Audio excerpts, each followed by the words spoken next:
Welcome back, City Builders. Kodiak the Kodiak here. In today's video, I'm going to show you how to access some core mods from City Skylines 1 that are actually built in behind the scenes of City Skylines 2. These are things like props, which isn't even really a mod, but it's not something we really have access to, but things like Anarchy Mode and complete control over the weather and climate of our city. And some of these features will net you 20 plus FPS. So before we dive on in, make sure to subscribe, hit that like button, and don't forget to turn on notifications so you can keep up to date on all the City Skylines 2 news, tips, and tricks. Let's get started by asking you guys a question. Do you guys notice anything different between my game and maybe your game? Look at the screen right now and tell me what looks different to you, or just think it in your head. If you think, hey, the ground looks a little funny, you're absolutely correct, and that's because I was able to turn on the grass sprites in the game. Now, I wouldn't really call them sprites, they're a lot higher poly than, conventional grass from City Skylines 1, as we can see right here. But it's clear that this feature wasn't ready yet because I was able to turn it on using developer mode, which you can turn on in your game too, so long as you're on Steam. Now, let me show you guys how to turn on developer mode first, and I will show you guys all the cool tips and tricks that you guys can do with developer mode. And there's a ton of stuff I haven't discovered yet, so if there's something I missed throughout this video, please make sure to leave it in the comments down below, so that way we can figure out together all the cool things we can do with developer mode.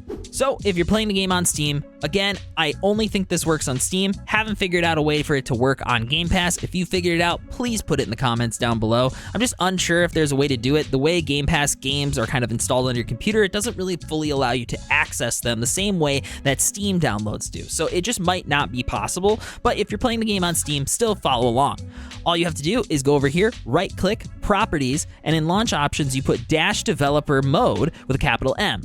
Now, again, caveat here, this might break your game. We have no idea what this mode will do to our save games come future updates or anything like that. You also might push your game to its limit and kind of break everything, causing you to have to come back through here, turn off developer mode, and who knows what that'll do to any of your previous save data. So please use this with an abundance of caution. Again, this is developer mode, not consumer mode. This is not built to be stable or a finished product for players to actually play. That being said, it has a ton of the stuff that we want, so why not access it? So once you do that, all you have to do is then launch your game. My game's already running because I already have this on here, but make sure your game's turned off when you do this, and then launch the game again.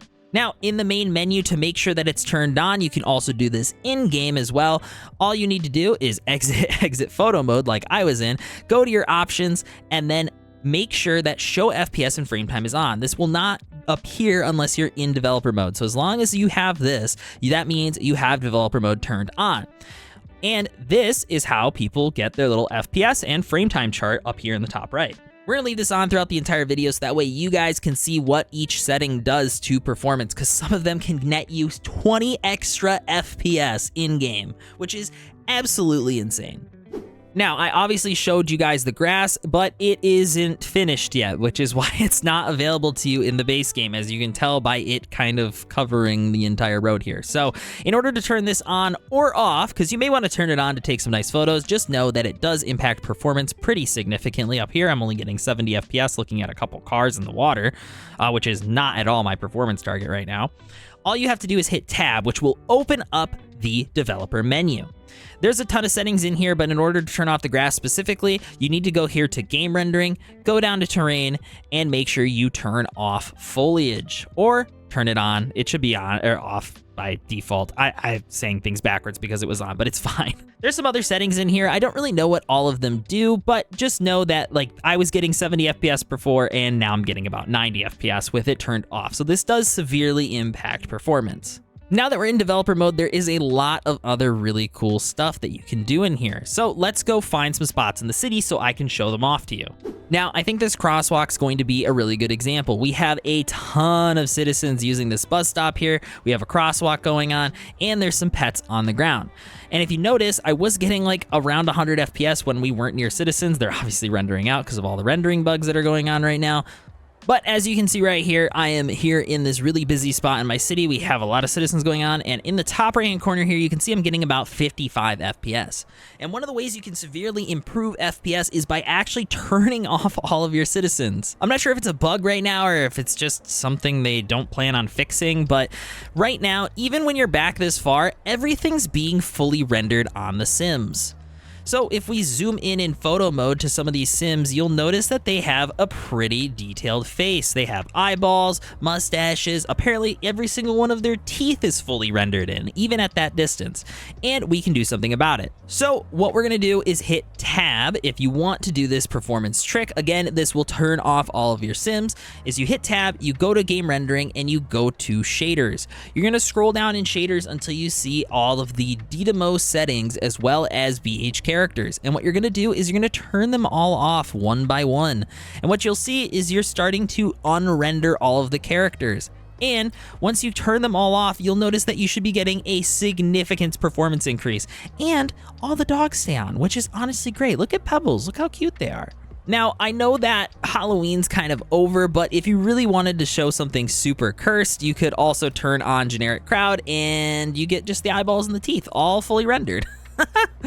Oh, this is gonna give you all nightmares, I think. Now, don't worry, this only turns them all off visually. They are still there and they're still going to be rendered when you press play on the game. All of your characters will still be there and they'll still be walking around your city. Now, if you notice when I pressed play, everything did start to chug down a little bit, and my GPU render times are a little faster, or I'm sorry, slower than my CPU, which means I'm still GPU bottlenecked. And another way we can improve FPS using this mode is by turning off the weather. We can also affect a ton of other stuff, like changing the climate. Right now, you can obviously see that we're down here, we're in fall on this map. It is October, and it is 42 degrees Fahrenheit outside, which is just a little bit above freezing. So what we can do if we want to make this maybe summer for some screenshots. Now, obviously, we could make some changes in photo mode, or we could go over here if maybe we just want to play in summer eternally on this map. We can go over here and go to simulation. If we go down to weather and climate in simulation, you'll notice that there is some options to override these settings. You can also access these settings in the climate tab as well, but I like to go in through the simulation. We can go down here to water and climate, and we can toggle override climate time. Now this will default it to 000 when we do that, which puts it at January 1st. And this is a preset climate time, so it will always be the same at the same climate time. So if you find a climate time that you really like and you want it to be permanently that, make sure you write it down, because when you restart the game, this does not save and you will have to toggle all of this stuff back on. I'm gonna override climate time and I'm gonna put it right around 0.4. That should be about April, I think, maybe even June, because this is all out of a year. So if this is January 1st, this is December 31st. So we're gonna put it right around here, which should put us in spring. And if I press play, you'll notice that it now says season spring, and all of the colors will begin to change. And you'll notice these trees down the street began to shift from the orange color of fall back to the spring colors. And slowly over time, we'll begin to see these trees out here in the wilderness, they'll begin to change colors back to their spring colors. And you can already see them. These two trees were fall. This one's gonna start changing slowly soon too. And you'll begin to see the whole forest begin to shift over to spring. Now we can do a bunch of other really cool stuff in here as well, like go down here to temperature and we can force the temperature to be whatever we want. It'll default down here, but you can actually see the slider changing. Now this will be in Celsius, so if you want it to be in Fahrenheit, just make sure you do a conversion anywhere you want to, and I'll put it at a nice and comfortable 21 degrees Celsius. And now if we hit tab, it'll say 70 degrees Fahrenheit, but if you plug that into a conversion calculator, it's about 21 degrees Celsius. My city has some traffic problems. Please ignore them. So we can also turn on or off precipitation. We can make it super rainy if we want it, or we can turn it off and it'll turn it off. This is also a really good way to force snow on your city for some really nice screenshots as well. Now, let's say you put a bunch of snow on your city, or let's say you want to. Let's give it a shot. So I'm gonna put it all the way here in December.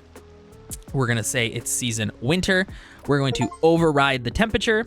Oh, experience all 4 seasons by building a city in a climate with, oh, how fun. Okay, I don't know how I haven't hit that before, but here we go, nice achievement. Here we are in my city. It is now snowing. I'm gonna make sure that precipitation is on so we get lots of snow coverage on the ground. I'll speed everything up as well. Now, as you can see, we have some pretty significant snow coverage. We even have some coverage across the buildings as well, which I do love how it kind of like gathers on specific spots and then kind of goes away. Really nice effect. But you can notice that we have snow in a lot of places. Well, let's say we wanted to change that. Let's say we wanted to try to get rid of the snow. And one of the ways you can get rid of the snow is just changing the climate time and then forcing it. Oh, we gotta override the climate. Oh, wait, we're on the wrong tab. Right, weather and climate. There's multiple different ways to do this. So you can override the climate time, make it set to be April over here, and we can make the temperature set to be warmer, and boom, you know, there's the snow gone. But let's just say you wanted it to still remain cold. So let's override the climate. Here we are. Now, let's say if you wanted it to remain cold, but you didn't want this precipitation anymore. Well, you could override the precipitation and turn the snow off. So now it's no longer snowing and the snow amount won't change. So you can take whatever kind of nice screenshot you're looking for. Let's say you wanted to remove the snow now. Well, all you have to do is click this remove snow button here in the bottom left-hand corner of the simulation tab right here. And boom, all the snow's gone. It's gone off the whole map. And so you can quickly remove it that way. Do keep in mind, though, that your citizens will use a lot more electricity in the winter. So if you override temperature and set it to be really cold, they'll draw a lot more power to their homes. And if we wait, you'll notice right here that they all don't have enough electricity because they're drawing now so much power to heat all of the things around here that it will just overload your power grid. So just keep that in mind. But if we turn it back, you'll notice that all kind of goes away. And there's a ton of other really cool stuff that we can do over here in developer mode. You can also go in and change the time of day in your city. So right now, as you can see, we can override time for debug, which is the same as the weather and climate overrides. We can hit play, and obviously it's gonna give us this specific time of day, but we can advance time for 12 hours. And if we do that, you'll notice that it's now winter, and we can advance time for 6 days. And you can see that we are advancing so much time. Years have gone by in my city. It is now April 2037. Oh my, let's advance time a little bit more. Look at that, it is now October 2044. All of my Sims are probably dead. Oh my God, no wait, they're still alive. Okay, so it doesn't change they're seniors now. They've been living forever. Yeah, so there's a lot of really cool stuff that you can do in the simulation tab in the developer mode, and I really hope you guys enjoy using some of these features. Remember, please use them with caution and make sure that you always have a backup save. Yeah, and also when you do that, you'll also get a death wave. So just, oh God. Everyone got really old and died. Oh no. Oh no. Okay, please. Oh my God, we're losing 4,000 people. Okay, all right. Everyone just be cautious with your powers, please. Now, please feel free to play around in this mode at your own risk, but there are some things that I've already kind of discovered that I'd love to share with you guys even more. One of them is the direct inclusion of an Anarchy mode. All right, this is about the halfway point in the video where I usually like to thank my Discord subscribers. So I want to give a huge shout out to Wheatbread and J15Wine and RKP, who are my highest tier patrons. So I want to thank you guys so much, as well as my other Discord subscriber, which are down below. And yeah, anyways, get back to the video. Make sure to drop a like, leave a nice comment, and do all that other cool stuff. Now, if we go over here to our dump and we actually click on the dump and we go over here to the drawing the dump zone, and we actually go to draw on the dump, you'll notice that my dump actually extends past the bounds of the circle, which is one of the reasons I actually use Anarchy modes in this save right now. I just like to aesthetically move some certain things around, like for example, some of my farm fields, I made them go past the actual bounds of it because I really liked the square farm look and I wanted it to be a lot more precise. So right now, if you notice that if I try to make any changes to this, it will give me an error because I'm outside the bounds, and it's like, hey, you can't do that, even though it'll snap back to it outside the bounds. But all you have to do is hit tab, and at any point when you hit tab, as long as you're in the simulation tab, you'll notice that there's this bypass validation results. If you turn on bypass validation results and you begin to drag stuff around, you'll notice the game will let you just pretty much do whatever you want. And by whatever you want, I literally mean it'll let you do whatever you want. Turn off snapping here. We can just place this high school in the middle of this road. which is pretty amazing. It is basically Anarchy from City Skylines 1. Now, another really cool thing that bypass validation will help with is actually creating key walls.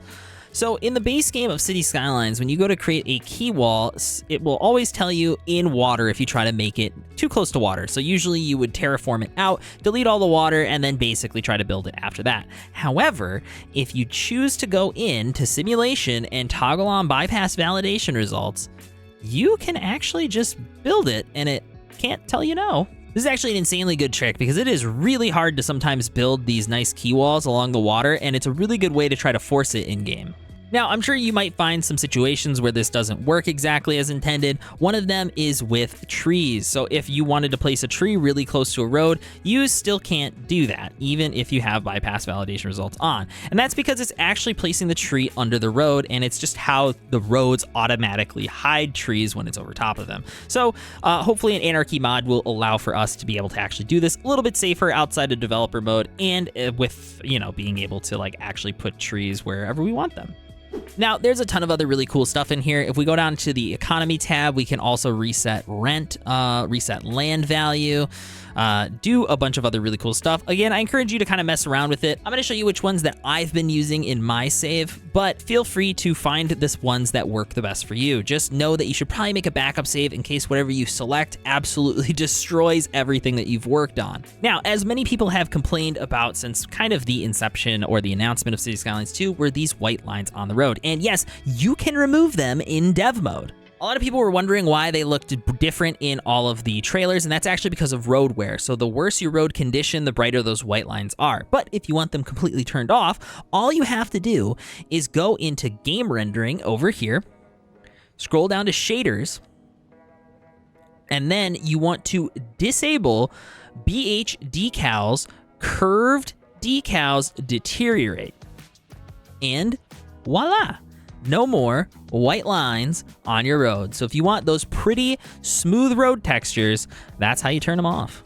Now, this tab menu isn't the only menu that we have access to. We also have access to the home menu, also known as the object menu. Now, in here is basically Find It from City Skylines 1, and also all of the props that we kind of wanted and were maybe missing if you like doing any kind of detailing in the game. And I mean every single prop in the game. You can just place some barrels down, you can place a pile of barrels down, you can place just single barrel down, there's different types of barrels, you got wooden barrels, metal barrels, all the kinds of barrels you want, and pretty much anything else you can find in the game. Want to place a fire hydrant? Don't worry, they got them. Want to place a million airplanes? Go for it. Just be mindful that might break your game. This also will allow you to place just individual assets of buildings. So if you want to actually place the American football field asset from the high school, which one is it? It's actually called High School Sports Field. You can place it right here. Now, I'm not sure how this will function if it's separate from the high school, but it allows you to place it completely independently. So if you're looking to place this maybe in your university as the university's sports field, you can do that as well. And when you click on it, it actually tells you all of the individual stats about it, versus when you click on the actual high schools, it won't tell you the individual stats of the building, which is really cool. It should mean that this should function completely independently. If you notice, I also have still on the bypass validation results because I was actually able to place this outside of purchasable tiles. But you can also just go ahead and destroy it. These buildings will actually function as real buildings too, and they will take money out of your budget, as you might have saw. Now, an important thing about the object menu is when you hit tab on this menu, there's really no other way to exit this menu unless you hit tab again. But if you wanted to open the object menu, you hit home. However, there's a little X in the top right of the object menu. And if you hit the little X button, as I'm currently finding out right now, and as I spam the home button, it won't open again until you restart your game. So I'll be back in a second. Okay, I've toggled off my performance bar on the right because I want to show you guys some other things. So obviously here's the X button that you guys should not press. You guys can actually collapse and expand this. I have no idea how this really works. And if we go down over here, you'll notice that there's this slider, and you can actually use the slider to get a preview of some of the items. So it'll actually give you any of the preview images for any of these items if they exist in the game. Some of the items don't obviously have preview image, like some of these clothes drying racks don't, right? but some of the things like the coal power plants do, or maybe even the college, or just the college extensions if you're able to actually place that. No, here's the library for the college. You can place this as an independent asset, and it lets you see a preview for it if it exists. So that way you guys can maybe help find some of these items a little bit easier, and you can make them as big or small as you need to until it becomes a list view. Now, the last thing is something I've played around with quite a bit in this game, and I really enjoy, and it is a much better feature than the one in City Skylines 1, and I'm talking about surfaces. This is kind of like Decals from City Skylines 1, also mixed with the terrain painting mod, kind of, but it's kind of all built into one asset. So if you've ever placed a building, let's see if we can find one really quickly, like any of these houses over here. And you'll kind of notice that sometimes if you place them by themselves, so if we go over here to Canadian Corner, shouts out to Canadian Moose Plays, you'll notice that there's like a manicured lawn asset that kind of just goes to the edge of it, and that's kind of it, and it just kind of is built into the actual home's plot. Well, that's something called a surface in this game, and surfaces are highly customizable. You can find them over here in Add Objects and typing in surface. When you type in surface and you select one of them, it allows you to grab any surface in the game. So if you notice, there is a surface right here. This is a surface, this is a surface, and these surfaces have nodes on them. You basically paint them exactly like districts. And what you can do is drag them around and manipulate them and basically create and extend surfaces how you want. You can also paint new surfaces on top of other things. So if we wanted to paint a new concrete surface on top of the manicured grass asset, we can do that. And they work in layers, so whichever one is placed first will be on the bottom layer. And you can right click to delete the nodes on them, and you can even delete the nodes from the homes themselves. So if we want to build a node here and then delete it, we can do that. We can also delete all the nodes that were built into this house initially too, like this. Boom, all gone. Boom, boom, boom, boom. No more pavement for you. And then I don't know why this isn't deleting. Hold on, let's see if we can get it to delete. Doesn't want to delete this one. I don't know if some of them are like bound to the asset or not, but I think you guys kind of get the gist. I've done a lot of this over here at the university. As you guys can see, I've extended out some of these lawn assets so they reach the end of the road here. And I've also extended out this, what is this? This is a geological research center, and I've extended out the surface for it to kind of reach the road. I've overlaid the path on top of it just to kind of make it feel like, you know, citizens can actually walk through here if they want to and give it a little bit more of a realistic aesthetic. We can also do that over here as well. Let's say we don't want this regular bare grass to be on the ground. We can click and drag, and everything snaps to a nice 90-degree angle. So because this snapped to the 90-degree angle that's down the road over there, that gives us a really nice angle to work with here. So now we can go through and we can place this under the road too. The road overlays on top of all surfaces, so we don't have to worry about it. And boom, now we've expanded out the sidewalk if we want it to be there. Don't worry about, this is just light rendering based on the asset. It will look more normal if it wasn't this time of day, which we could actually probably change. So that way I can show this to you guys a little bit better. Let's do that. Make that regular time of day, and boom, it actually looks completely normal. It's just the lighting of casting on the building. So there you go. You guys have so much flexibility with these surfaces. They can add so much cool detail. I mean, look at this. Even this curved road right here is a surface. So if we wanted to like get rid of the curve and make this maybe like here, we can delete these nodes here, and we can make this extend all the way here to the edge of the road.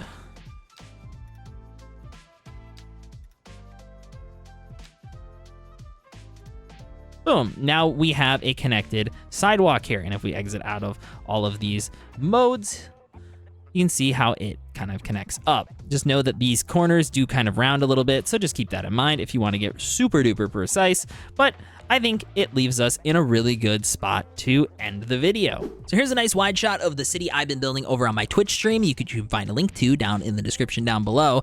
And I hope you guys enjoyed this video. I hope you guys find some cool new stuff. I hope this improves some of your performance, and I hope this helps any of you who are interested in being a detailer in City Skylines to actually start that journey of detailing. If there's something I missed, please put it in the comments down below. And if you guys want more tips and tricks or things to uncover in developer mode, please let me know down in the comments, and I'll make another video uncovering all of these new extra features that you guys might have found. These are just all the ones that I've been using or have been told to me by people who had early access that kind of knew of these features already by launch. But there's still a lot to uncover with it, and as the game develops, more things might even get added to the developer mode too before we get access to Paradox mods. So things like bikes or something like that might end up in a future build in developer mode. I want to thank you guys for watching. I appreciate it, and I will catch you guys in the next one. Deuces.